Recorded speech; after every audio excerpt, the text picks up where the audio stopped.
मित्रों नमस्कार।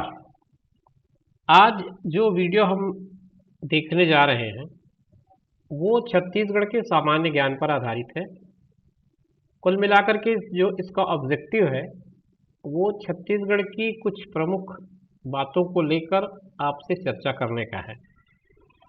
चर्चा करने का तरीका ये है कि हम एमसीक्यू के फॉर्म में डिस्कस करेंगे और उसके आधार पर प्रश्नों के उत्तर तलाशने का प्रयास करेंगे।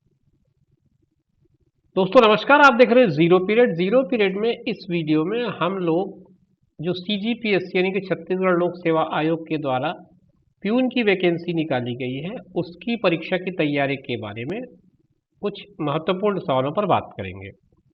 ये सवाल छत्तीसगढ़ के सामान्य ज्ञान से संबंधित है। अब चूंकि लोक सेवा आयोग यानी कि पीएससी पहली बार ये परीक्षा ले रही है, इसलिए प्रश्नों का जो स्वरूप होगा वो किस तरह का होगा या उनका स्तर किस तरह का होगा ये अनुमान लगाना कठिन है।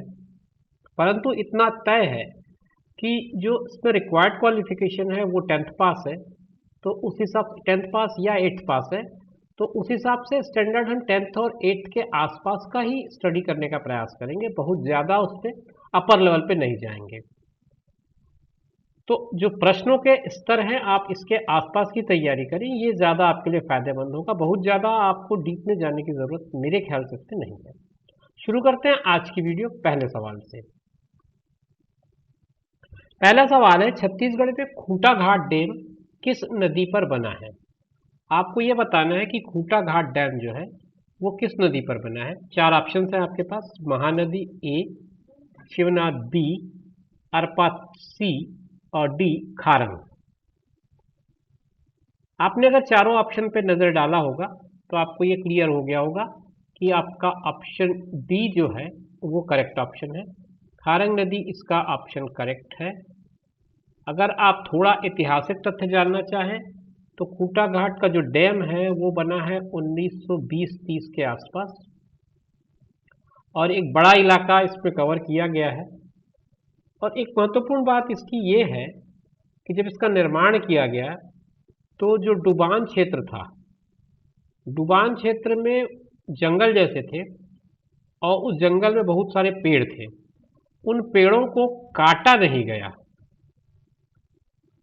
पेड़ों को काटा नहीं गया। अब पेड़ों को जब काटा नहीं गया तो ये पूरे के पूरे पेड़ जो है वो डुबान में आ गए और पानी में लगातार डूबे रहने से ये ठूंठ बन गए। ठूंठ बन गए तो कालांतर में इसी के आधार पर बाद में वक्त में धीरे धीरे परिवर्तन हुआ। बाद में इसी के आधार पर इसको खूंटा घाट कहा जाने लगा। खूंटा घाट इसलिए कहा जाने लगा क्योंकि ठूंठ को हम लोग छत्तीसगढ़ी में खूंटा कहते हैं, तो खूंटा से जुड़ता हुआ शब्द है, इसी आधार पर इसको खूंटा घाट का नाम दे दिया गया। इस वीडियो में दूसरा प्रश्न है, मड़वा महल किस जिले में स्थित है? आपको बताना है मड़वा महल किस जिले में स्थित है। आपके पास जो ऑप्शन है, ए है दुर्ग जिला, बी है बस्तर जिला, सी है रायपुर जिला और डी है कबीरधाम जिला, जिसे कवर्धा के नाम से भी जाना जाता है। तो आप अगर दोनों ऑप्शन आता है तो आप दोनों को देख सकते हैं। तो आपने जब इस उत्तर को देखा, प्रश्न को देखा होगा, तो आपको इसका उत्तर समझ में आ रहा होगा। आखिरी ऑप्शन इसका सही ऑप्शन है, ऑप्शन डी। इसीलिए मैंने दूसरा ऑप्शन उसके साथ जोड़ के लिखा कवर्धा, ताकि अगर कवर्धा के नाम से पूछा जाए तो भी आप इसका उत्तर आसानी से पकड़ सकें। थोड़ी सी इसकी ऐतिहासिक तथ्य के बारे में जान लें। मड़वा महल क्या है? मड़वा महल, अगर आप भोरम देव की यात्रा पे कभी गए हो तो भोरम देव से लगभग आधा किलोमीटर की दूरी पर है। ये आधा किलोमीटर की दूरी पर है और इसको बनवाया था नागवंशी राजा ने, नागवंशी राजा और रानी है वंशी। इनके विवाह के लिए स्मारक के रूप में इसको जाना जाता है। नागवंशी राजा और हैवंशी रानी के विवाह के स्मारक के रूप में जाना जाता है। और जैसा कि आप छत्तीसगढ़ से अगर हैं तो आपको ये बात स्पष्ट होगी कि मड़वा जो है ये शब्द होता है मंडप के लिए उपयोग आता है। तो मंडप, वैवाहिक मंडप को मड़वा कहा जाता है, विवाह के मंडप को। तो उस आधार पर ही इसका नामकरण किया गया है मड़वा महल। वैसे देखा जाए तो मूल रूप से ये जो मड़वा महल है वो शिव मंदिर था, ये एक शिव मंदिर था, परंतु इसका जो आकार है वो शामियाने के जैसा है। मतलब जो शादी में शामियाना लगता है ना, कुछ उस तरह का आकार है, तो इसी कारण इसको मड़वा महल कहा जाता है। आगे बढ़ते हैं, अगला सवाल देखते हैं। अगला सवाल ये कहता है कि छत्तीसगढ़ राज्य में कुल कितने लोकसभा क्षेत्र हैं? लोकसभा की कितनी सीटें हैं ये आपको बताना है। क्षेत्र का मतलब यहाँ सीट से है, कितनी सीट है ये आपको बताना है। ऑप्शन आपके पास 4 हैं। ए ऑप्शन 11 है, बी कहता है 40, सी कहता है 90 और डी कहता है 25। आपको ये सेलेक्ट करना है कि इसमें कितने लोकसभा की सीटें हैं। अगर आपने ध्यान दिया हो कभी चुनाव के दौरान तो आपको याद होगा इसका जो ऑप्शन है, ऑप्शन ए इसका करेक्ट ऑप्शन होगा। कुल मिलाकर के 11 लोकसभा सीट हैं छत्तीसगढ़ स्टेट में। अगर मैं एक एक करके नाम पढ़ूं तो सरगुजा, फिर उसके बाद रायगढ़, फिर उसके बाद जांजगीर, 3 हो गए। उसके बाद आप आ जाइए कोरबा, कोरबा के बाद बिलासपुर, बिलासपुर के बाद राजनांदगांव, ये हो गए 6। उसके बाद आप आएंगे दुर्ग,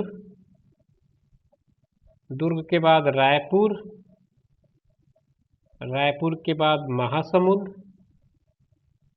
3 और 3 6 और 3 9 हो गया। 2 और बच जाते हैं, तो इनमें से एक है बस्तर और दूसरा है कांकेर। इस तरह से 11 लोकसभा सीट हैं और इन 11 लोकसभा सीटों में चुनाव होता है। छत्तीसगढ़ राज्य के अंतर्गत 11 लोकसभा सीटें आती हैं। मेरा ख्याल है उत्तर आपको पूरी तरह से स्पष्ट हो गया होगा। आगे बढ़ते हैं अगले सवाल में। इस प्रश्न में आपसे ये पूछा गया है कि छत्तीसगढ़ में इनमें से किस स्थान पर संगम नहीं है। 4 स्थानों के नाम दिए गए हैं, चारों में से कौन सा ऐसा स्थान है जहां पर संगम नहीं है? सबसे पहले Shivri Narayan A option, B option Sirpur है, सी ऑप्शन है सोमनाथ और डी ऑप्शन है आपका राजिम। आप ये चारों ऑप्शन को देख लीजिए और उसके बाद बताइए कि कौन सा ऑप्शन आपके हिसाब से सही है।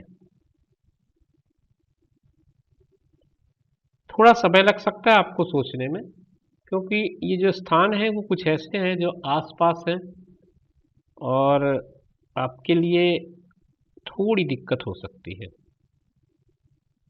इसीलिए मैं थोड़ा समय दे रहा हूं आपको कि आप पहचान पाएं।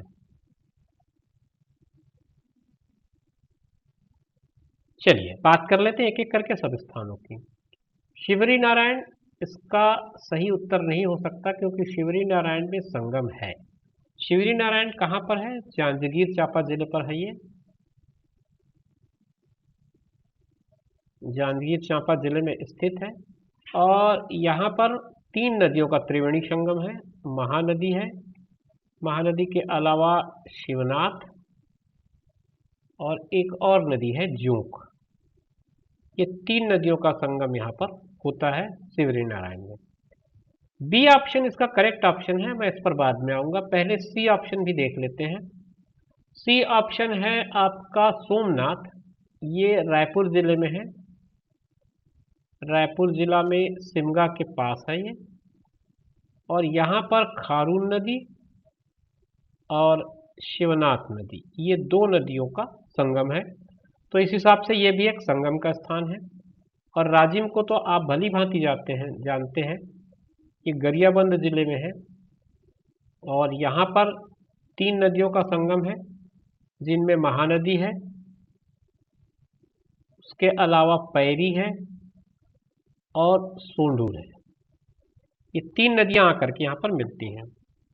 रही बात सिरपुर की, जो आपके इस प्रश्न का सही उत्तर है, यहाँ पर केवल एक नदी जिसे महानदी कहते हैं वो बहती है। यहाँ पर कहीं कोई संगम नाम की चीज नहीं है। एकमात्र नदी ये बहती है। तो इस तरह से इस प्रश्न का उत्तर हो जाएगा बी, सिरपुर।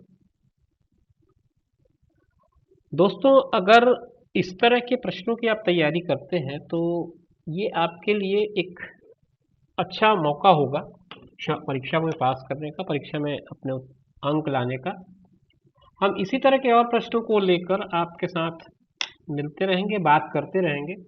आप कमेंट बॉक्स में ज़रूर ये कमेंट लिखिए कि आपको ये वीडियो कैसा लगा, हमारा प्रयास कैसा लगा।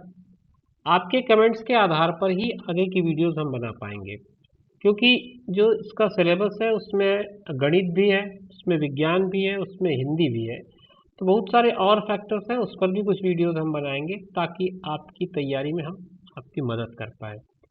ये वीडियो लंबी हो रही है, इसलिए मैं इस वीडियो को यहीं पर विराम दे रहा हूँ। आगे फिर कुछ 5-7 प्रश्नों के साथ आपसे फिर बात करूँगा। तब तक के लिए मुझे दीजिए इजाज़त। आप अपना ख्याल रखिए, साथ में उनका ख्याल रखिए जो आपका ख्याल रखते हैं। धन्यवाद।